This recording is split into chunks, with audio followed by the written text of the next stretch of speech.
only piece of concrete evidence we've got is a video of Janet faking an incident. But there'd be literally dozens of genuine incidents. Like what? And just because she faked it this once doesn't change the fact. It changes everything. Yep. We're agents of the church here. They'd be calling us home even if Peggy hadn't asked us to leave. You've done really good work here, Morris. You were here for them when no one else was.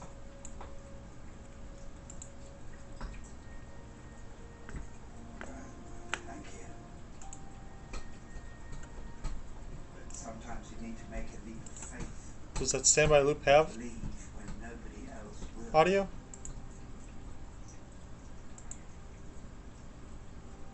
Because I'm not even seeing anything on the monitors.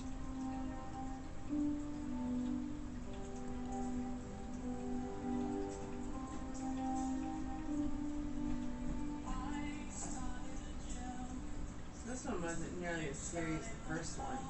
Yeah. I have a feeling I remember it. Yeah, it's a couple scary parts, but otherwise it's just Right. a lot of talking. Okay, I'm going to transition over to the intro screen then. See if we get audio there.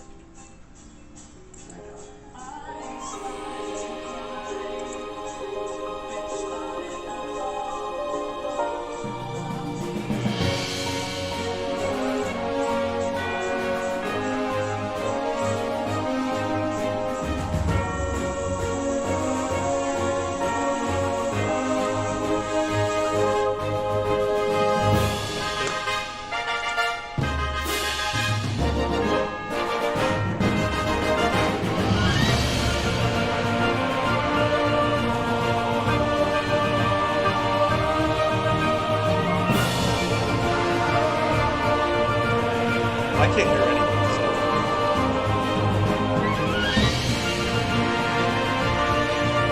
Yeah. Yep.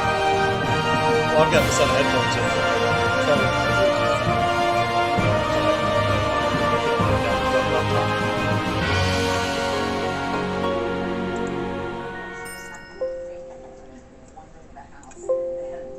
Alright, and I'm transitioning to.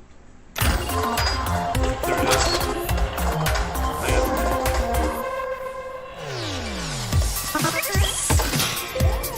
We're here at the Lucasfilm headquarters in San Francisco to meet with the students from First Robotics.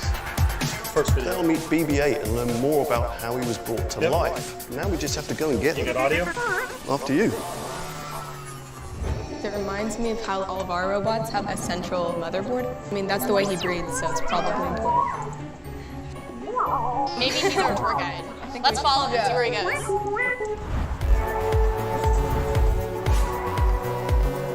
Hi, I'm Samyukta. And I'm Avanti. And we are a first LEGO League team called the Thunderbots who have been competing for over 6 years. Hi, my name is Katie. I'm Nathan. And we're from the First Robotics Competition, Team 1678 Citrus Circuits from Davis, California.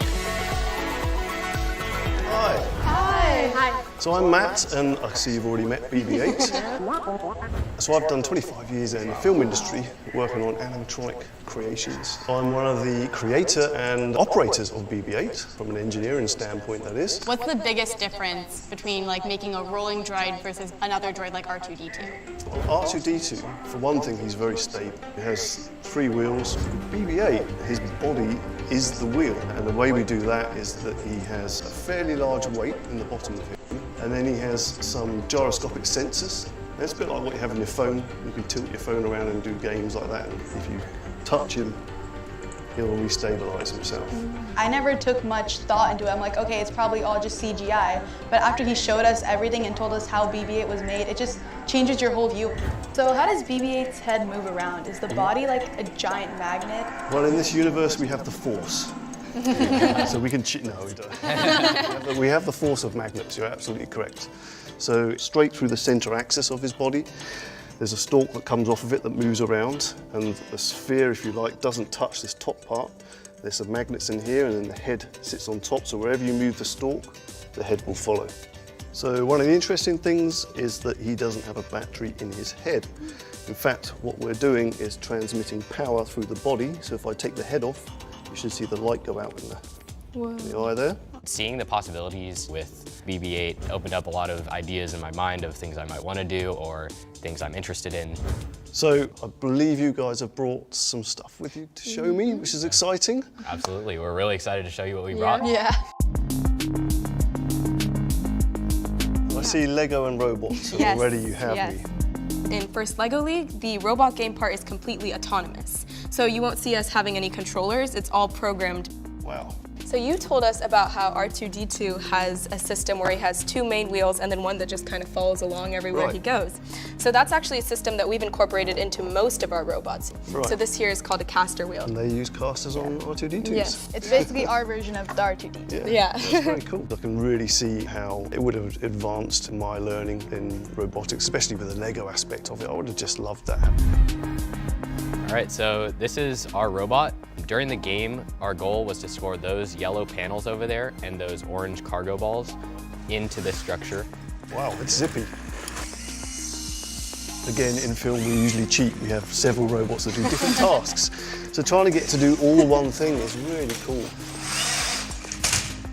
I love the way all the bits it's just, yeah, amazing. I can honestly say I really don't know how I would get over some of those challenges, and I think it's amazing. It just shows what a team can do. Well, I've had a really fun day meeting you guys. It's inspirational to me. I want to go away and build more stuff. I'll be looking out for you in the future. Maybe there's some future droid builders that come and join our team. My favorite part of First Robotics is the skills that you learn, both the technical skills and soft skills, like collaboration and communication. Realizing that the design process was pretty much the same for BB-8 and also our little robots was something that was, I think, really inspiring.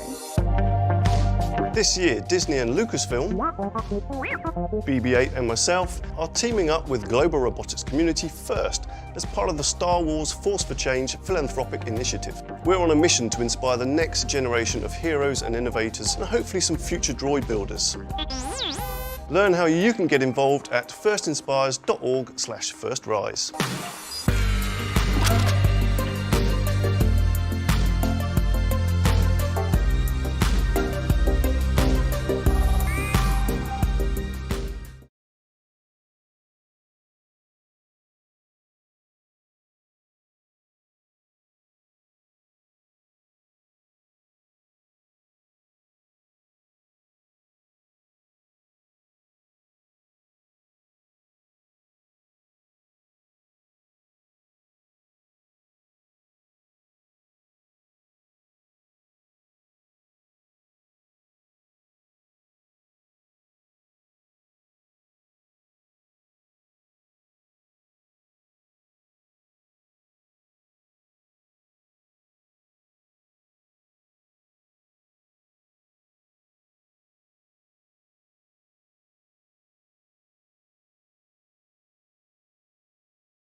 Hello and welcome back to 1138, 50 years of celebrating Lucasfilm. I am TI3900, and for the next hour, we're going to be talking with Paul So-Hyung Lee. I am here with my cohort. Hi, I'm Gina. I am, well, actually, where's my number? Over here. PSDZ11277. I'm with the Star Killer Garrison out of Pennsylvania, western part of Pennsylvania. And thank you for tuning in. We are so excited. If you haven't noticed, which you should by now, we are raising money for First Robotics. First is an amazing organization that goes from kids as early as 4 that are in the Lego League, going all the way up to 16, 17 that are in First Robotics, where they're actually building droids and robots and competing, and it's just fascinating. They are all over the world. There are thousands of teams all over, and they compete. And what this does is it's part of the STEM program where these kids are learning engineering, business, all sorts of stuff. And these kids go on to become either engineers working at NASA. There's so much. So please consider donating. Click the link that I would say is below, but it might be above. It's somewhere. Click the link. It's everywhere. And donate today. So much, Gina. Well, we are so excited today to be joined by Polly out of Canada. Now, are you currently based in Canada, or are you here in the States now? No, I am based in Canada. I live in Toronto, but I'm being interviewed in Vancouver right now because I'm out here shooting another show. So I'm on West Coast time. Oh, fun. We sure appreciate you taking out some time of your day to join us. Since we are celebrating 50 years of Lucasfilm, I kind of want to start our conversation today talking about the inspiration of the movies that you watched when you were younger and how that brought you into acting. You were about 5 or 6 years old when A New Hope hit the theaters. What was your earliest memory of watching Star Wars?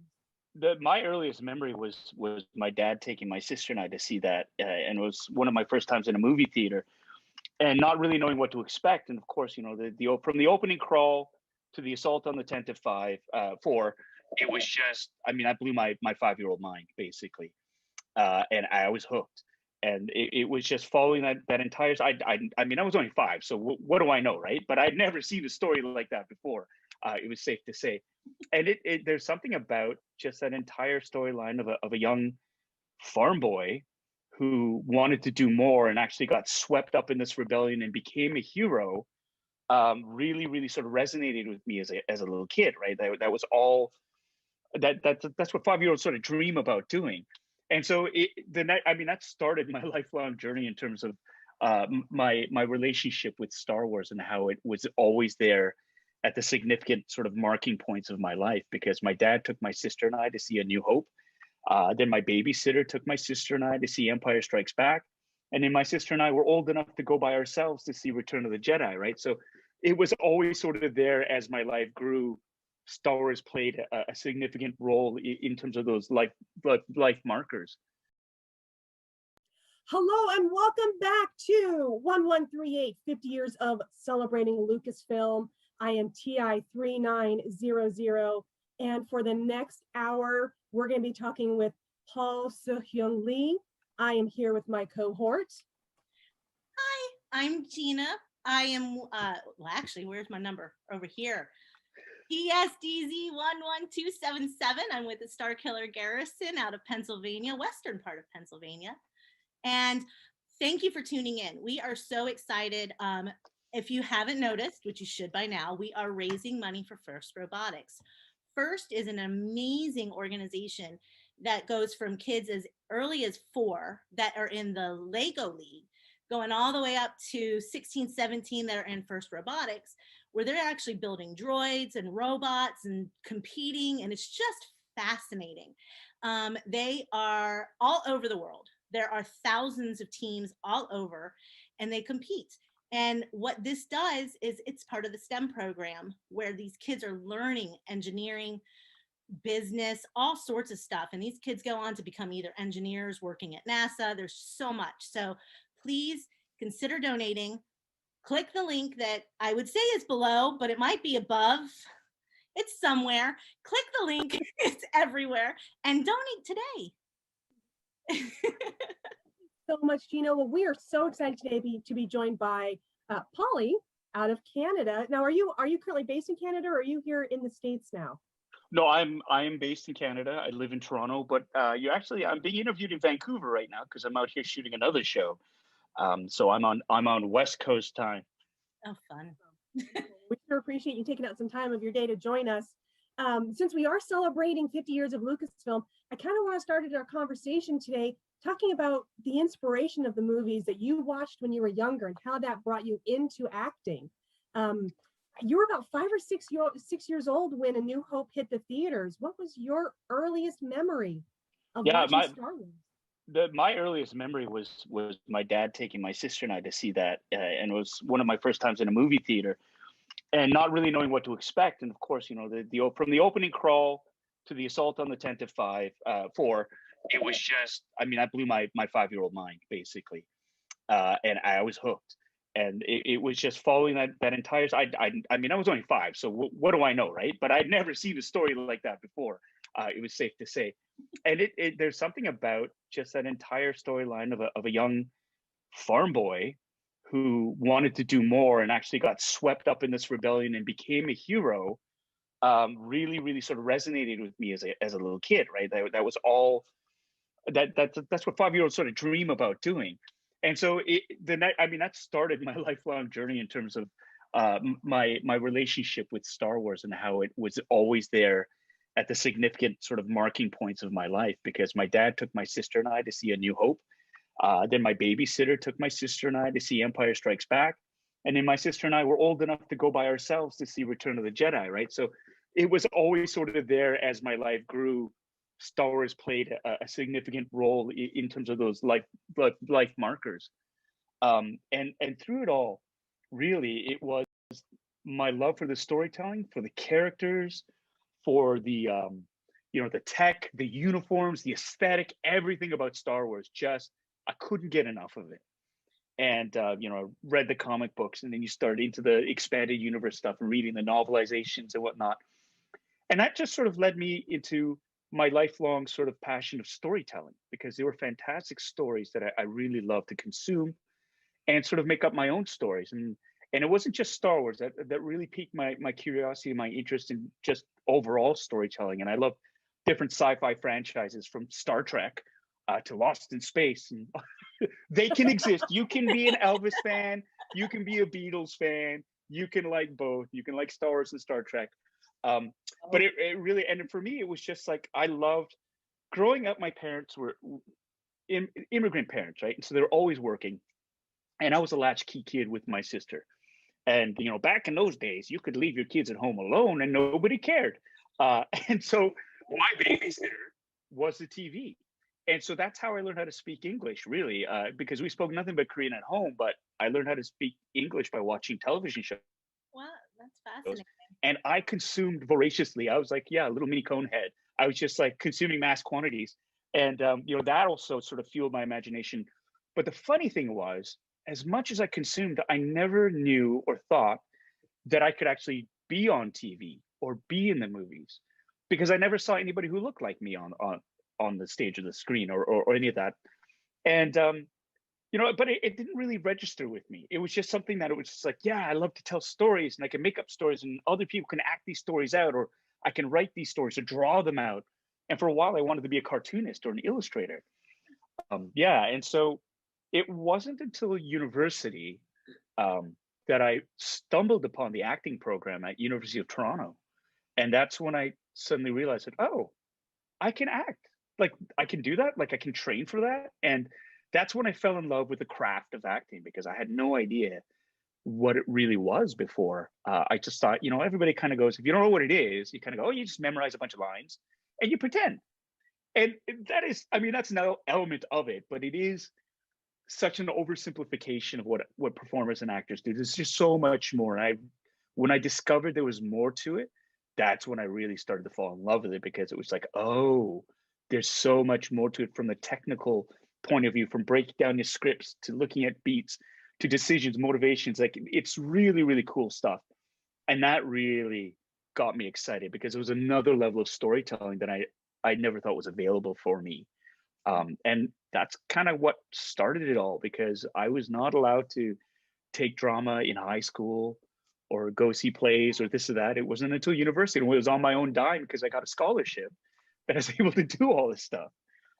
And yeah, I haven't looked back since. So that's pretty cool. So yeah, you basically have to put your whole self into acting, right? Not like you said, not just memorizing lines or anything like that. You've got to really put your whole self into it. Yeah, and it was a lot of self-discovery too, because when I was in university, I learned stage acting. So it was theater, and the importance of body and physicality and linking everything all together. Films, technically it's a much different medium, because you can have that camera extremely close in on you. You can do different takes. There's different technical elements to it, and the craft is still, you still need to perform. But the difference between film and TV and theater is, you don't have to hit the third balcony 300 feet away on TV. You've got a mic right there, and you've got as many takes as you want before they're happy.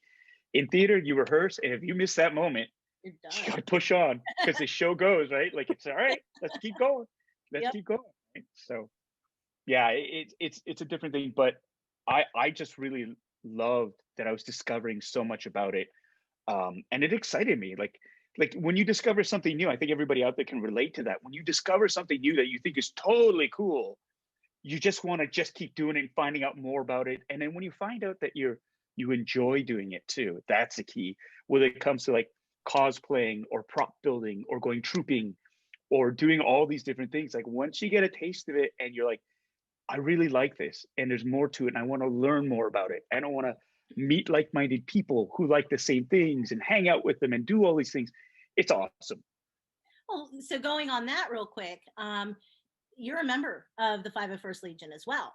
So where did you see the Legion for the first time? When did you go, oh my gosh, I can actually be a part of this and join and dress up too? Yeah, you know, back in, and it's so funny, I was working at Blockbuster Video back in 1999, and it was just before the episode 1 was being released. And you know, they had everybody lining up for months beforehand. That was a phenomenon. And across the street from us, there was the York Cinemas, and people started lining up 3 weeks before the movie. The tickets weren't even going to be sold. And you know, like I'm a huge Star Wars fan. I looked at it, I was like, okay, that's, you want to spend 3 weeks, you know, it's like they will show it again, but that's cool. I get it. It's like Star Wars is coming back, right? So like they want to make an event for it. So I was like, awesome. And then a squad of stormtroopers showed up. They were members of the 501st. I'd never heard of them before. And they came into the store. And as like a Star Wars nerd, my jaw hit the floor. Just the level of accuracy. I mean, they looked like they stepped off the screen and they were playing the part and they were super friendly too. And it was just so cool. And I just remember just following them around going, that is so cool. Like looking and asking, I said, I'm sorry, can I see your E11 blaster? Can I see, you know, your belt, your utility belt? Like looking at the boots, the everything. Because I'd never had a chance to see anything up close for real. It's always been pictures or in a book or screen. Yep, yeah. Exactly. And so to see that, and then I was just so gobsmacked about how fantastic they looked. And then, you know, they left, they posted a bunch of pictures and they left. And it was like this hit and run sort of Star Wars event, which was so amazing. And I didn't find out they were 501st till years later. Okay. And I was at a charity event. It was a Make-A-Wish Foundation for the kids, and I'd been invited to them, and members of the Canadian Garrison were there. And I was like, oh my God, it's them again.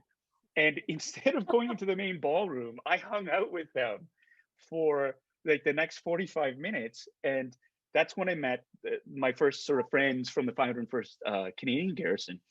And I just blah, blah, blah, like, where did you get this armor from? How do you build it? This and that. And they filled me in on what the Legion did and why they were at this function. And I was just so impressed by it. And I was impressed by their generosity. I was impressed by the fact that they were just so open, and what they were doing was amazing too. I mean, it was for charity. And it was like, I want to be a part of this. Like, how can I be a part of this? Now, I just finished my Ghostbusters cosplay. And I was looking for something else to do. And I thought, Star Wars. Yeah, you're like, yeah, it'll be small. Like, what's the worst that could happen, right? And I have like 15 costumes now. But it was like, I thought, okay, I'm going to dip my toe into it. And I'm going to build some armor for my boys at the time, right? So it's like, I got a couple of kid-sized kits. And I built my youngest a TK and my eldest a Shore Trooper. And I loved it. Like, it was so much fun building it for them. I mean, I think that was a Trojan horse thing for my wife too. I said, no, it's for the boys. For the kids. Yeah, exactly. It's for the kids. All these action figures, it's for the kids. They're not allowed to touch them. Always think of your kids. Exactly. Yeah. The best beard ever. And so I built them and I thought, and they look great. Like, I have to say, they look great because the kits that I got were from really well-established kit builders, fabricators, because I went on the Legion website and I did all my research and was like, okay, well, who's got legit kits that the Legion will kind of go, yeah, they're a good vendor, you can trust them, they're not going to rip you off. There's very little to do. So I was like, okay, and I wanted to see how accurate I could make them for the kids. And then I felt that was hooked. I was like, why are they getting all the fun? So I was like, I'm ordering something for me. And my wife was like, I knew it. I knew you can do that. It's like, come on. She's like, fine. And my wife has always been super positive, really great, really supportive with it. She does give me the side eye sometimes, like, you haven't even finished those 2 other builds and you have 1 in a box and now you're looking at this. Come on, man. But So I get it. you have to do that. I don't, you know, that's I don't think any spouse in the Legion has never heard that before. No. Yeah. Right? Even if you troop with your spouse, you still hear it. Yeah, right. And that's the thing, right? Like, I would love to get her hooked on that too, because I love that we have a number of us, married couples who Right. troop together. And I think, Yeah. I love that. I And love that's how you that. do it. You say, look, we want to spend time as a family, right? Right. So suit up with us. The kids can come out. That's what we did. So Yeah. And it's fun, it's so much fun to do. yeah. And it's just like, and it's great too, because it's something that's really that fuels your passion when you're looking for any excuse, any reason to put your kid on and go out, right? It's just like any reason. It's like it's some sort of variation of the Star Wars date. So like we should go out and make our own little mini sort of holiday and just sort of go out. Or during the pandemic, I would dress up and we'd march around the neighborhood to cheer people up, right? Just to and we went through to our hospital. I had a big sign that said, "You are the thank you, Michael Garron Hospital. You are the heroes we were looking for." And we went out all dressed up in cosplay, and so many people just. That's the other thing, when they see you in your costume, the smiles that you just like immediately people, they look and they go, oh my God. And it's that feeling of knowing that you've made somebody, you've surprised them and you're making them smile and you've brought them back to that place Exactly. where, they enjoy. And that's for me, one of the strengths of the 501st as well. They do that and they raise money for very worthwhile charities. And they're filled with fantastic, generous people who are just so helpful as well, like generous with their time, with their advice. They will, if you need any sort of help, you'll have at least for the Canadian Garrison, I know if I throw something out there, say, hey, I need a little bit of help finding something out, I'll have at least a dozen responses of people wanting to help out. And that's community. Yeah. That's a strong community. That's family. So that's important. Yeah. Everything you just said, I just want to cut that into a recruiting video for the Legion. Everything you said is so true. Yes. And you're so eloquent in the way that you said it. Definitely. I think we should. I know, right? Yes. Yeah. That's the best of the Legion. That is the best of the Legion by far. I mean, we all have our favorite troops and everything, but and most of the time it's those that meant something to someone else, Mm-hmm. So, yep. That feeling that you get from it, we call that the paycheck of the heart here in our garrison. I love that. We're not making any money doing this. It can be a very expensive hobby, but we get paid in hubs and other ways. Yeah. So you mentioned that you got started in this kind of because you wanted to get your kids involved. Are they still involved? How old are they, and how involved are they at this point? So my eldest just turned 17, so he's still not old enough yet to join the Legion. Just a year. He's almost there. And I'm really excited about that because he's a huge Star Wars nerd in his own right. And I love it because his wheelhouse is the prequel trilogy and the Clone Wars. Like I love him. I'm so proud of him because he's like, the Bad Batch is on. He's like, oh, and he's pointing stuff out. And I'm like, did you read about this beforehand? Because like, that's an incredible pickup. He's like, no. And I realized, it's because he's a nerd. Like he loves this stuff, so he knows it, of course. So I love that about him. And so I'm really looking forward to being able to troop with him, and bring our armor and go out and do all that stuff because his heart is wonderful that way. My youngest, he loves being in costume for like 5 seconds, and then he's like, I can't run, I can't. He's 11, turning 12, and I think. He just needs that mobility because he's one of those kids that needs to run. And he's got like the first time when I was test fitting his TK armor, the first thing he did was try to dance in it. And he loves to do that. And he's like, and you can hear the armor clacking against, that plastic, like clink, clink, clink, clink, clink. So I got to find, I think for him, a scout trooper would be perfect because you're very mobile. I'm just saying, or a Jawa. My son, he was a Jawa for a few years. Then when he turned 18, got approved. There you go. Okay, that's a good idea. You can do everything. So there you go. Okay. I think he'd love that. He loves that. So yeah, it's just the ability to be able to move. He likes, I mean, and again, because he loves the look of the armor. It's just when we go to cons and we're walking around, he's like, this is not fun to be in for long periods of time. And so it's like, yeah. So I got to find that sweet spot for him. But I think the Jawa, that might work, a Jawa costume. That's a great idea.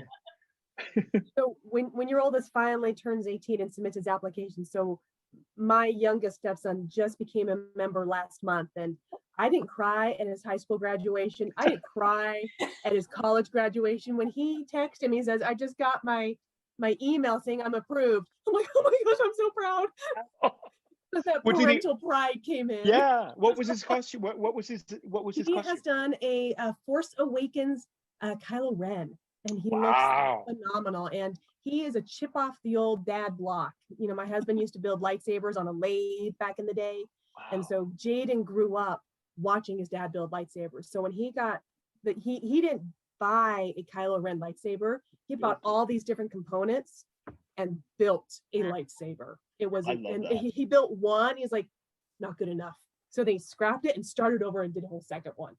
I mean, and that's a pretty big one to get approved in for the first time. So I mean, that's pretty awesome. Yeah, but we have pictures of him when he's about 7 years old, just wearing his dad's chest plate, his stormtrooper chest plate, and just the arms, because he's so tiny. Yeah. None of the rest of it fits. He's holding this gigantic E11 blaster. So cute. He's gonna see this and be like, I just turned 25. Why are you talking about